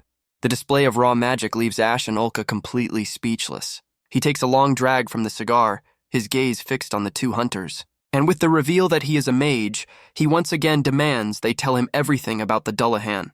Ash agrees to the man's request, ready to recount the entire battle. As the hours tick by, he details every moment of the fight. He finally concludes his story, having shared everything he knows about the Dullahan. Edgar takes it all in, praising Ash for his detailed report. Ash then asks the Marquis for his own thoughts on the matter. The old man puts out his cigar, confirming he agrees with Ash's hypothesis that the Dullahan was once human. Ash asks if it's truly possible for a dead human to become a monster. Edgar reveals that before coming here, he conducted his own investigation. He surveyed the very area on the 14th floor where the Dullahan was found, his lantern cutting through the darkness of the cavern. He explains that in the darkness he made a grim discovery. He found the remains of the Dullahan's fallen comrades, countless skeletons of kingdom knights fused into the very walls of the dungeon. The horrifying revelation leaves Ash and Ulka completely stunned. Edgar confirms their fears. These were indeed the Dullahan's companions. He then begins to explain the concept of mana, the source of all magic. He reveals that dungeons are saturated with this powerful energy, and if an ordinary sword is exposed to it for long enough, it will eventually transform into a legendary magic sword. Following that same logic, he concludes that a human corpse could also transform, becoming a monster. He asks with a grin if they can feel the romance in such a discovery. To him, unraveling these mysteries is the very knowledge the kingdom seeks. Ulka asks if he truly explored such a dangerous floor all by himself. But Edgar just laughs, explaining he had his attendant and hunter escorts with him. Just then, a frantic young man bursts into the room, calling out the Marquis's name. Edgar calmly greets his attendant Sergio, who is furious that his master disappeared again. The old man simply explains his desire to hear about the Dullahan, much to Sergio's frustration. Another of Edgar's companions explains that the Marquis is always like this when it comes to dungeons. Ash casually mentions what he learned about magic swords, which earns him a shocked look. The man frantically insists that information is top secret, as Ash realizes he's heard something he shouldn't have. Edgar tells his attendant that after hearing Ash's story, it's time to move forward with their plan. With that, Sergio asks Ash and Ulka to return to the association the following day. The sudden and mysterious request leaves them both completely confused. The next day, they arrive back at the Grand Hall as requested. They find themselves waiting with May, unsure of what to expect. Ash asks if Bale has arrived, but before May can answer, a new group of hunters begins to file into the room. First is Kyle, the flamboyant leader of the Golden Knight Party. He's followed by the hulking members of the Muscle Gathering. And finally, Tanya makes her entrance, the confident leader of the Goddess's Sword. Ash asks if Bale summoned everyone, and the other hunters confirm they were called. Tanya notes that all the top-tier parties have been gathered, realizing this must be serious. But Ulka can only glare at Tanya, who seems to be enjoying her rival's frustration. Just then, Edgar makes a grand entrance, pleased to see that everyone has arrived. Kyle steps forward, asking the Marquise why all the city's strongest hunters have been assembled.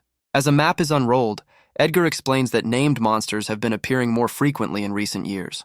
He points to the red ape and the Dullahan, both incredibly powerful creatures. He reveals that for some reason, these monsters have only appeared in the second dungeon. His gaze hardens as he declares they will be conducting a large-scale investigation, and the top-tier hunters gathered here today will be the ones to carry it out. Edgar formally requests the cooperation of all the elite dungeon explorers gathered before him. The sudden and serious request leaves the hunters completely stunned. Bale steps forward to explain the mission. They are to escort the knights to the deepest levels. The other hunters are shocked, realizing they're being asked to venture all the way to the 20th floor. May confirms the association will provide all supplies for the mission, which is set to begin in 2 weeks. Tanya raises a hand, asking if their participation is mandatory.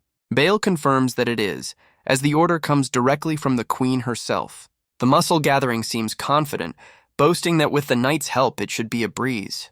But Bale warns them not to be so confident, asking what the deepest floor each of them has reached. Kyle proudly declares he's reached the 18th, while Tanya and the others admit to the 17th. Ash admits he's only made it as far as the 16th floor himself. But Bale explains that the real problem lies on the 19th floor, a level where every single investigation team has been completely wiped out.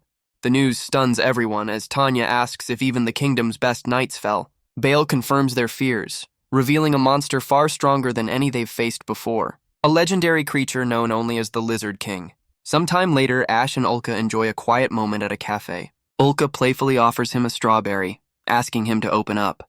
The gesture leaves our boy a blushing, flustered mess, but he eventually gives in, much to her absolute delight. She playfully feeds him a bite of her dessert, and he admits it's delicious, much to her delight. But his attention is suddenly drawn to a commotion in the street. A large convoy of knights on horseback makes its way through the city. He realizes they're bringing in supplies for the upcoming investigation, which is only 3 days away. Ulka worries about the arrival of the Royal Knights, but Ash reassures her that things are different here. He reflects on how much they've saved, asking what she plans to do with her share. He begins to list off his own expenses, from taxes to simple daily costs. But his real dream is to one day buy a large house with a yard. Ulka loves the idea, thinking of all the space for gear, but Ash seems to have another reason in mind. He suggests that in their future house, she'll want her own room for some privacy. But the idea of a separate room leaves Ulka completely baffled. She panics at the thought of not sharing what she calls their love nest.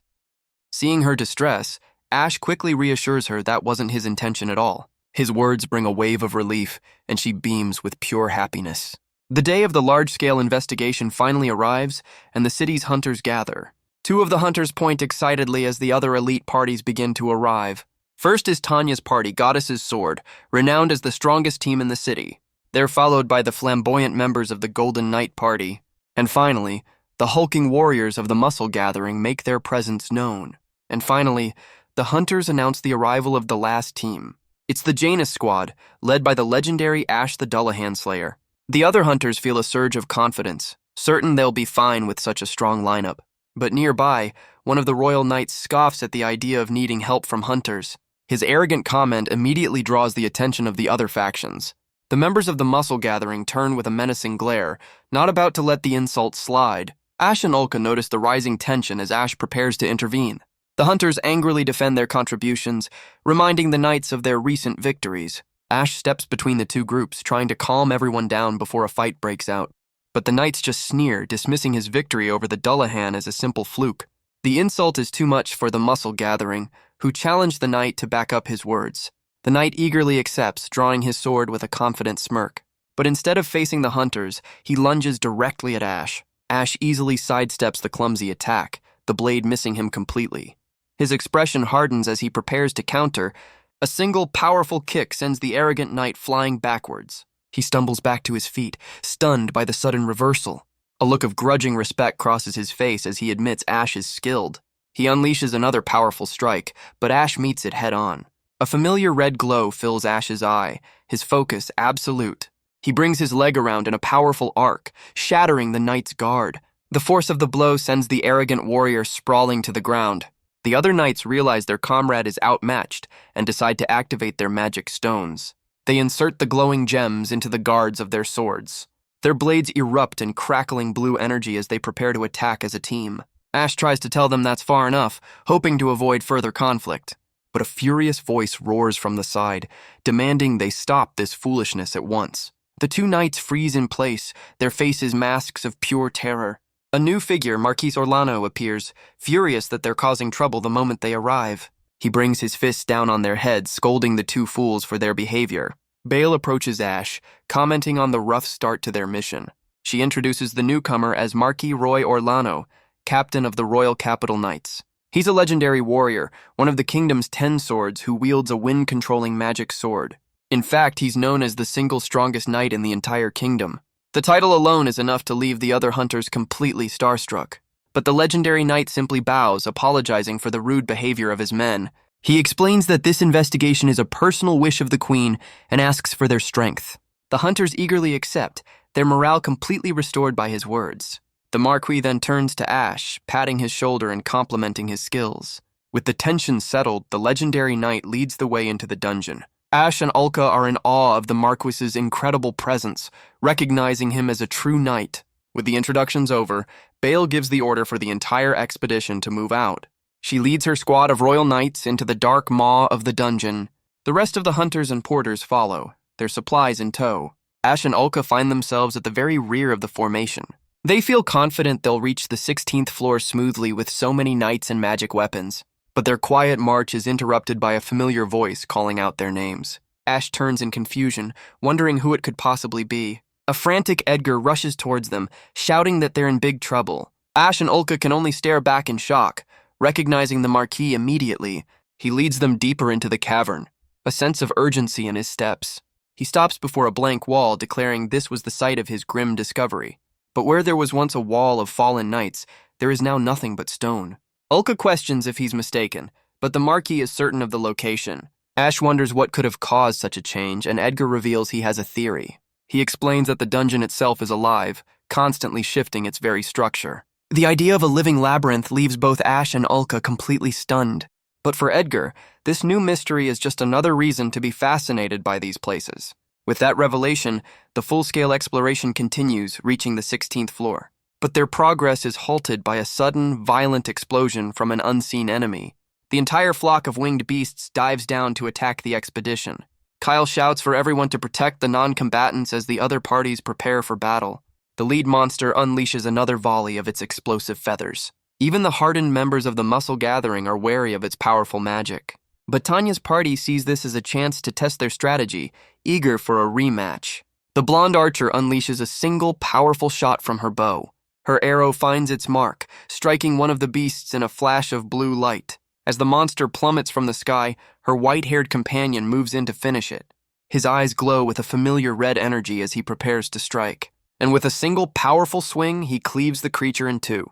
The Muscle Gathering praises their teamwork, impressed by their flawless execution. Tanya's archer smiles, pleased that their coordinated plan worked perfectly. Her white-haired companion readies his blade, eager to keep the momentum going. But Tanya declares the battle is over, standing victorious over the fallen beasts. Bale pats Ash on the shoulder, thanking him for his help in the fight.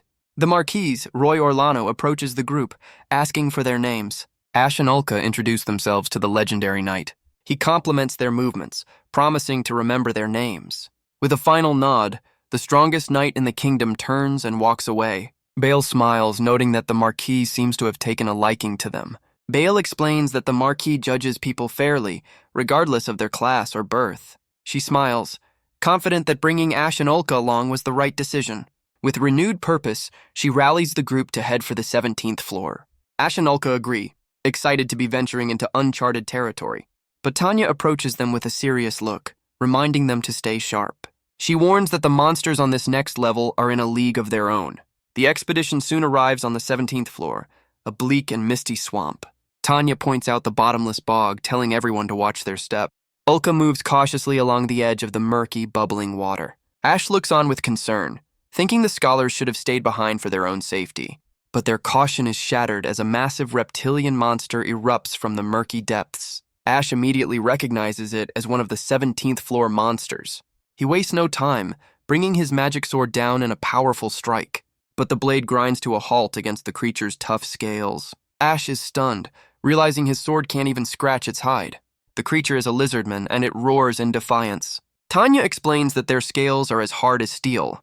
The monster lets out a piercing cry, calling for its brethren, and in response, more of the reptilian warriors begin to emerge from the swamp.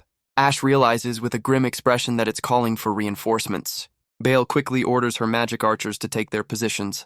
With a furious cry, she gives the command to fire at will. A volley of glowing green arrows rains down on the reptilian horde, but the projectiles simply bounce off their incredibly tough scales. One of the hunters can't believe that even magic bows are useless against them. The entire expedition finds itself completely surrounded by the emerging monsters. One of the knights curses in frustration, realizing how outmatched they are. He finds himself face to face with one of the beasts as it lunges forward. He tries to fight back, but his blade is caught in the monster's powerful jaws. The creature's teeth dig in, and he can only cry out in agony. The knight struggles to hold the monster's arm at bay, but the creature's strength is too much, dragging him towards the murky water. Ash rushes forward, shouting for the knight to hang on. Tanya calls out its weak point as Ash prepares to strike the beast's throat. He grits his teeth, his focus absolute as he lunges forward. His magic sword finds its mark, piercing the creature's soft underbelly. The monster dissolves into the swamp as the knight collapses in relief. Ash helps the wounded man to his feet, asking if he's all right. He orders the others to get him treated immediately, carrying him to safety. The arrogant knight finally apologizes, admitting he underestimated the strength of the hunters. Ash pats the knight's head, his expression hardening as he declares it's time to counterattack. He leads the charge alongside Tanya's party, ready to turn the tide. The hunters dive into the fray, a whirlwind of blades against the reptilian horde. But another lizard man lunges at Ash, its jaws wide open to devour him. He finds himself caught, using all his strength to hold the monster's mouth at bay. He realizes these creatures aren't just tough. Their attacks are vicious as well. Seeing the hunters struggling, Marquis Edgar gives the order for everyone to fall back. The command catches Ash by surprise as he continues to struggle against the beast. The old man raises a hand, gathering a crackling blue energy from the air. With a furious shout, he unleashes a powerful spell to cover their retreat. A wave of crackling blue energy surges through the swamp, catching the lizardmen in a devastating electrical blast. Ash and Ulka can only stare, realizing just how terrifying a true mage can be. Edgar catches his breath, admitting that such a powerful spell takes a heavy toll. The Marquis reassures his companion that protecting the team was worth the cost. With the path cleared, the expedition arrives at the entrance to the 18th floor. The Marquis orders the non-combatants and the wounded to set up camp here. Bale agrees as he explains they'll proceed with only an elite squad. His gaze hardens as he announces which hunters will be joining them. The news catches Ash and the others completely by surprise. Bale announces that Goddess's Sword and the Janus squad will be joining the knights. She explains it was a personal recommendation from Roy Orlano himself. The other hunters wish him well, telling him to give it his all. With a confident smile, Ash agrees, ready to head into the unknown. They arrive on the 18th floor, another vast and swampy grassland. Tanya warns them that the lizardmen here are far stronger than the last ones. She then points towards something in the distance, her expression serious. In the clearing ahead stands a small settlement of crude huts. Nearby, a rack of primitive spears stands as a clear sign of tool use. They realize with a shock that they've stumbled upon an entire lizardman village. A disciplined patrol of lizardmen marches through the tall grass. Tanya explains that these aren't just monsters, they're trained soldiers. The Marquis agrees, realizing they'll have to fight their way through to the next floor. Bale orders the hunters to stay back and conserve their strength for what lies ahead. With his magic spear glowing, the Marquis gives the order for his knights to charge. The royal knights rush forward, their glowing weapons meeting the enemy's crude spears. A fierce battle erupts as the two forces clash in the open field. But one of the Lizardmen reveals a new ability, its throat glowing with fiery energy. It unleashes a massive fireball, catching the knights completely by surprise. One of the soldiers raises his shield, bracing against the sudden fiery assault. Ash can only stare in disbelief, realizing these monsters can use magic. The knight's shield sizzles and melts under the intense heat of the fireball. Bale is stunned that even their alloy shields are melting from the heat, but the Marquis is undeterred, declaring it's time for him to join the fight himself. He's immediately swarmed by a group of lizardmen leaping down to attack. The legendary knight raises his magic sword, which erupts in a storm of green energy. He unleashes a whirlwind of wind blades, cutting through the reptilian warriors with ease. But more of the creatures charge forward, completely unfazed by the display of power. With his eyes glowing red, the Marquis readies his blade for the next wave. He unleashes another devastating arc, a vortex of green energy that tears through the entire horde. Ash and Ulka can only watch in awe, stunned by the Marquis's power. Tanya agrees, noting that the legendary knight's skills haven't dulled one bit. The title of one of the 10 swords is clearly no exaggeration, but the sight of such overwhelming strength only seems to excite Ash. Inspired by their leader, Bale rallies the other knights to follow his charge. She dives into the fray, her magic sword a blur of golden light. But Ash can't just stand by and watch.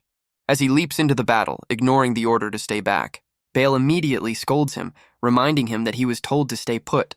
But Ash just smiles, telling her not to worry about him. Ulka isn't far behind, unleashing a powerful shot to support him. Tanya's party also dives in, their blades a whirlwind of deadly precision. Bale can only smile, admitting that these hunters are truly something else. She and Ash fight back to back, ready to end this battle together. With the last of the monsters defeated, the Marquis raises his sword and declares their victory. Ash and Bale stand over the fallen creatures, the field now quiet. But as Ash looks down, a strange detail catches his eye. He kneels for a closer look, his expression turning to one of pure shock.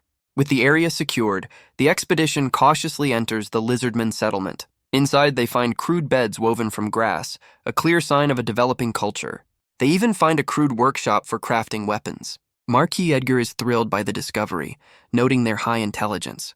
He declares them fundamentally different from other monsters, completely fascinated by the find. But his intense enthusiasm leaves Ash and Ulka completely bewildered. As the Marquis continues his research, Bale approaches Ash with a serious look. She holds out a glowing magic stone, telling him to take it before they proceed. Ash immediately recognizes it as the same type of stone he used during the outbreak. Bale tells him to use the magic sword on the next floor, but Ash questions if that's even allowed. Marquis Orlano explains that everything up to this point has been preparation, and he's counting on Ash's strength. With a confident smile, Ash accepts the responsibility, ready for the challenge ahead. The expedition finally arrives on the dreaded 19th floor, and below them lies a sight that stops them in their tracks, a massive Lizardman settlement. An entire army of reptilian soldiers stands at attention, disciplined and ready. Ash and Ulka are stunned by the sheer numbers, realizing they face at least 200 of them. The creatures suddenly turn in unison, their attention drawn to a single point. They gather before a large tent at the center of the village, as if awaiting their leader. From within the darkness, a menacing red eye parts the flaps of the tent. A colossal red-scaled warrior emerges, wielding a massive battle axe. It lets out a deafening roar, its power radiating across the entire field. The knights can only stare in terror, recognizing the legendary Lizard King. But Ash can only stare, a bead of sweat rolling down his face. A familiar battle-hungry grin spreads across his face. This is a real challenge. But Ulka is quick to point out the familiar, excited look on his face. He quickly snaps out of it, trying to play off his excitement. The Lizard King lets out a deafening roar, its power shaking the very ground. It charges forward with incredible speed, a blur of red fury. The beast leaps high into the air, ready to bring its massive axe down on them. Its weapon slams into the ground, unleashing a devastating shockwave of purple energy. The royal knights can only brace themselves against the overwhelming force. They swarm the creature, but their blades simply spark against its impenetrable hide. The knights cry out, unable to hold their ground against the beast's raw power. With a single devastating swing, the Lizard King shatters their formation completely. The rest of the reptilian army swarms the remaining soldiers, overwhelming them with sheer numbers. Bale realizes the king's presence alone is breaking their morale and knows she has to act. But before she can move, Marquis Orlano leaps forward, declaring he'll face the beast himself. The legendary knight stands before the towering monster as it raises its colossal axe. Their weapons meet in a brilliant explosion of light and force. The Marquis grits his teeth, his magic sword glowing as he parries the blow. He unleashes a powerful arc of wind, forcing the massive creature back. But the Lizard King seems completely unfazed by the attack, its gaze fixed on its opponent. The legendary knight, Roy Orlano, charges forward to meet the king. Meanwhile, Ash and Ulka are forced to deal with the rest of the reptilian army. Ash grits his teeth, wanting to help Bale but finding himself completely pinned down. He realizes they have no choice but to leave the Lizard King to the knights. With a new plan, he and Ulka decide to take out the Lizardmen in the rear. But two of the creatures begin to glow, their chests radiating a familiar, fiery energy. They unleash a volley of fireballs, which Ash is forced to deflect with his magic sword.